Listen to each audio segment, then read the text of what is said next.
Hi guys, today we'll talk about how to fix or how to solve the problem of rotate on Snapchat. To know how to fix or how to solve rotate on Snapchat, you should just go to settings. Here we click apps, default apps, app settings.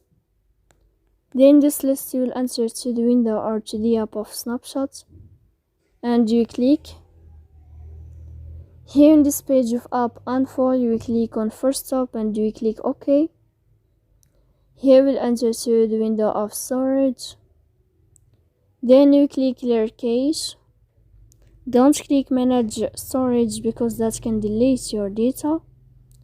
And in the end, you can turn off your you can turn on your airplane mode and you can turn off your airplane mode again. So please don't forget to support us by like and subscribe. See you next time in another video, and thank you for watching.